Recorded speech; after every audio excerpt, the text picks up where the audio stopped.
சித்தர்களுடைய தொடர்பு வந்து நம்ம வாழ்க்கையில் வந்து கிடைக்கணும் அப்படின்னா இந்த மந்திரத்தை நீங்கள் சொன்னீங்கன்னா உங்களுக்கு சித்தர்களுடைய தொடர்பு வந்து உங்களுக்கு கிடைக்கும். அது என்ன மந்திரம் அப்படின்னா, சிவய பதஞ்சலி தேவாய நம, சிவய அகத்தீசாய நம, சிவய ராமலிங்க தேவாய நம, சிவய கருவூர் தேவாய நம, சிவய ஆறுமுக அரங்க மகா தேசிகாய நம.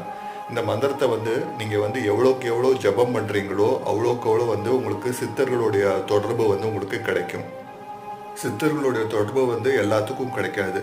கோடான கோடி ஜென்மம் புண்ணிய பண்ண ஆத்மாக்களுக்கு மட்டும்தான் வந்து சித்தர்களுடைய தொடர்பு கிடைக்கும். சித்தர்களுடைய நாமங்களை உச்சரிக்கிறக்கும், சித்தர்களுடைய மந்திரங்களை உச்சரிக்கிறக்கும் வந்து புண்ணியம் பண்ணியிருக்கணும். அது வந்து அப்படியே அவங்களுக்கு தெரிஞ்சுக்கிட்டாலும் அது வந்து அவங்க தொடர்ந்து வந்து நாம ஜபம் பண்ண முடியாது. சித்தர்களுடைய தொடர்பு ஒருத்தனுக்கு வாய்ச்சிட்டாவே அவன் வந்து புண்ணியம்தான் பண்ணுவான், பாவம் பண்ண மாட்டான்